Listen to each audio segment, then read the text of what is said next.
Jari jemari menulis, mencipta seni ibarat membaca buku atau menonton movie. Ilham dan inspirasi datang dari realiti, hanya yang faham akan mengerti. Aku di sini sebelum kamu bermimpi, aku menemani yang sedang bersendiri. Selamat datang untuk yang berani di penjelajahan yang tiada henti.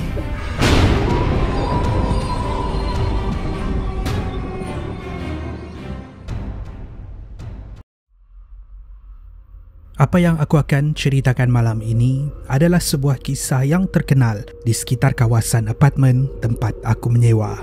Apartmen ni terletak berdekatan bandar. Tidak beberapa jauh dari sini adalah sebuah stadium yang terkenal di negara kita. Alamat dan lokasi tidaklah aku dedahkan. Cuma kita berikan nama samaran apartmen ni sebagai apartmen Green. Nama samaran pun dah nak dekat dah tu. Siapa yang tahu tu, tahulah.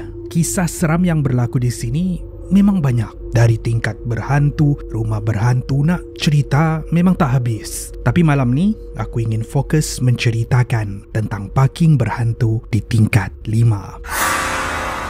Sebuah tingkat parking yang ramai tak sanggup letak kereta diorang di situ. Sebuah parking yang paling gelap dan suram, mungkin disebabkan oleh satu kejadian mengerikan yang berlaku di sini lebih kurang 10 tahun yang lalu. Untuk memberikan korang gambaran, apartmen ni mempunyai lebih kurang 30 tingkat. Tingkat 1 sehingga tingkat 8 adalah kawasan meletak kenderaan, sementara tingkat 9 ke atas adalah kawasan apartmen. Tempat meletakkan kenderaan di apartmen ni biasalah.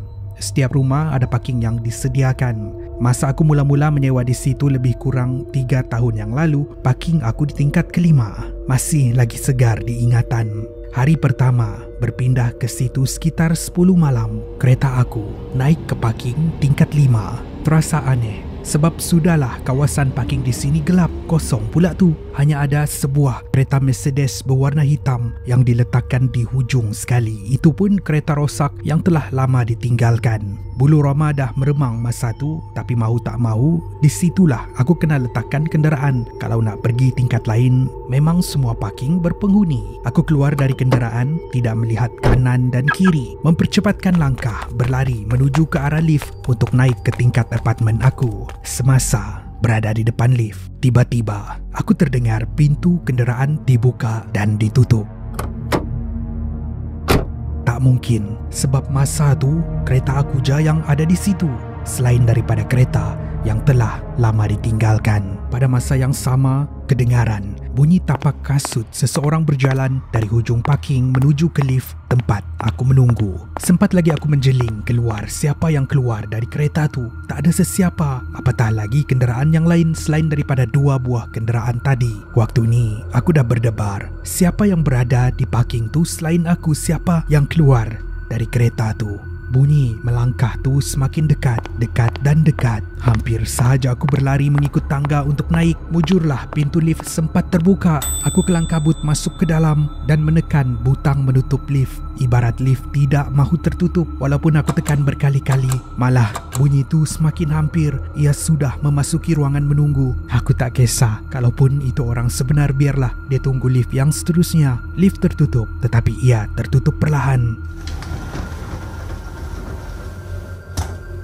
Mujurlah ia rapat sebelum apa yang berada di luar tu sempat untuk masuk. Aku pun berdiri di tengah-tengah lift, menarik nafas lega. Lift bergerak naik ke atas. Ia melintasi satu persatu tingkat dari tingkat 5, 6, 7, 8 sehinggalah ia melintasi tingkat 10. Ada satu benda yang buat aku hampir terkencing di dalam seluar bila ada satu tangan di tepi aku melintasi telinga menghala ke arah butang-butang lift. Tangan tu panjang, ibarat pemilik tangan tu berada di belakang aku tidak bergerak, tetapi jarinya masih lagi sampai di butang lift menekan butang 25.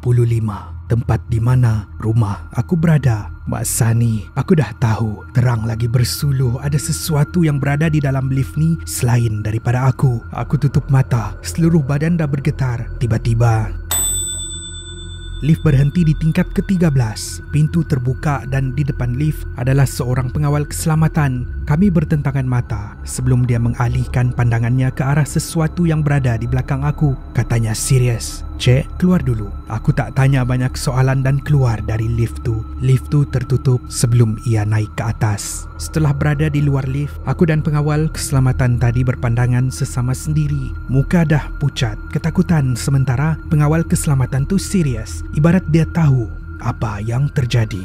Dia tanya, rumah cik di mana? Aku jawab, di tingkat 25. Kata pengawal tu, baiklah, mari saya temankan cik naik. Aku naik ke tingkat 25. Di dalam perjalanan katanya, cik, selalunya kalau lewat macam ni, orang tak letak parking di tingkat 5 tu tahu. Entahlah kenapa, tapi sesiapa yang parking di situ lebih suka letak kereta diorang di bawah tempat meletak kereta tetamu. Aku hairan dan tanya, kenapa pula? Pengawal keselamatan tu tengok aku dan kata, saya rasa cik dah tahu kenapa. Bila dia kata macam tu, tak perlu lagi dia jelaskan apa-apa. Aku dah tahu ada sesuatu yang berada di situ. Pengawal keselamatan tu kemudian menemani aku sehinggalah ke depan pintu rumah. Sejak dari hari itu, aku ikut nasihat pengawal keselamatan tu dan letak kereta di bawah tempat meletak kereta pelawat. Beberapa bulan lagi berlalu, tak ada apa benda yang terjadi. Tidak sehingga ada satu waktu cuti tu. Waktu itulah baru ada peluang untuk bersua muka dan bertegur dengan jiran-jiran yang terdekat. Iyalah, orang kata sekurang-kurangnya bertegur. Manalah tahu satu hari kita ada masalah, taklah kekok nak minta bantuan. Tak perlu nak jadi sahabat pun, kita sekadar memperkenalkan diri. Itu yang mak pesan dengan aku dan waktu cuti itulah aku ambil peluang menegur jiran-jiran yang aku nampak lalu lalang ataupun yang berada di luar rumah mereka. Di antara jiran-jiran yang aku sempat tegur adalah jiran rumah sebelah yang aku gelar sebagai Kak Lili. Kak Lili ni dah lama tinggal di situ lebih 20 tahun. Dia adalah seorang suri rumah yang tinggal bersama suaminya. Kak Lili ni peramah. Rancaklah kami berbual itu dan ini. Di dalam perbualan kami tu entah macam mana, aku buka cerita tentang pengalaman yang aku lalui ketika meletakkan kereta di tingkat kelima tu. Di sinilah Kak Lili kata, Ida, di situ kan memang tak ada orang letak kereta. Apatah lagi kalau waktu malam. Aku tanya, kenapa Kak Lili? Apa yang jadi di situ? Kak Lili kata, di situ kalau kau perasan ada satu kereta Mercedes berwarna hitam kan? Aku jawab, ya. Kak Lili kata lagi,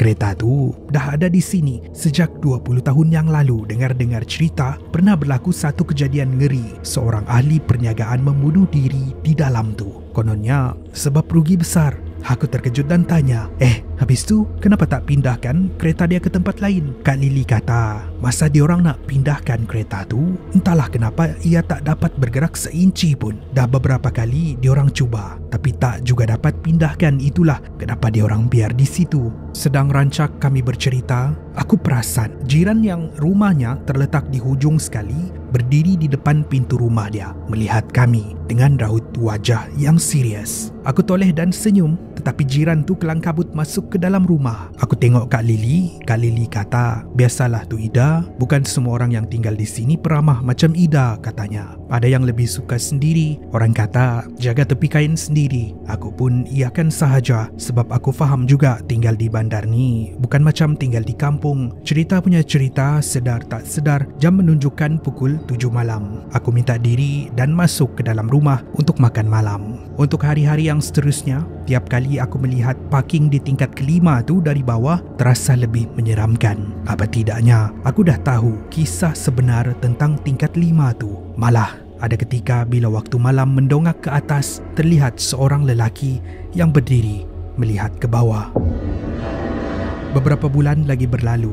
Ketika berjoging di taman, aku terserempak dengan pengawal keselamatan yang menemani aku semasa hari pertama aku di sini. Aku tegur dan berterima kasih. Kami pun berbual itu dan ini, termasuklah kisah tentang tingkat kelima tu. Katanya, iya, tingkat 5 tu memang terkenal di kalangan penduduk di sini. Malam kamu sampai tu, saya nampak kereta kamu naik ke atas tu. Itulah kenapa saya naik, sebab waktu-waktu macam tulah benda tu mengganggu penduduk. Walaupun waktu tu, waktu pagi, mendengar penjelasan daripada pengawal keselamatan ni masih membuatkan aku meremang. Aku pun ceritakan apa yang Kak Lili ceritakan tentang tingkat 5 tu, tentang ahli perniagaan yang membunuh diri. Sejurus, selepas aku cerita, dahi pengawal keselamatan tu berkerut. Dia tanya, Kak Lili? Aku jawab, iya. Pengawal keselamatan tu tanya lagi, rumah kamu di B258 kan? Aku jawab, iya. Pengawal tu kata, apa yang saya akan ceritakan ini, kau jangan takut pula. Cerita daripada Kak Lily tu memang betul, tapi masalahnya Kak Lily sudah lama berpindah keluar. Aku punyalah terkejut bila dia kata macam tu. Aku kata, hari tu elok je kami berbual. Pengawal keselamatan tu kemudian menceritakan satu benda yang buat aku hampir berpindah keluar dari situ hari tu juga. Katanya, Kak Lily yang tinggal di sebelah rumah kau tu, dia adalah isteri kepada lelaki yang membunuh diri di Mercedes hitam 10 tahun yang lalu. Tak mungkin dia ada di situ. Rumah tu dah bertahun-tahun kosong. Waktu inilah semuanya masuk akal. Kenapa jiran yang tinggal di rumah paling hujung tu merenung aku semasa aku berbual dengan sesuatu yang menyerupai Kak Lily tu. Ada sesuatu yang misteri tentang Kak Lily. Aku tak tahu nak cakap apa. Sebab terkejut sangat, aku minta diri dan naik ke atas rumah. Sewaktu melintasi rumah Kak Lily, aku perasan keadaan rumah tu memang telah lama ditinggalkan. Berdebar melangkah melintasi rumah tu, tiba-tiba kedengaran satu bisikan dari dalam rumah yang berkata, "Kau dah tahu ya?" Maka kelang kabutlah membuka pintu rumah dan berkurung di dalam. Malam tu aku tidur di hotel sebab takut sangat. Setelah semua kisah terbongkar, mahu tak mahu aku paksakan diri tinggal di apartmen tu. Sehinggalah tahun ini, masuk tahun ketiga aku berada di sini. Banyak lagi kisah-kisah yang terjadi, mungkin terlalu panjang untuk aku ceritakan. Dan itulah kisah tentang parking tingkat 5 di apartmen Green.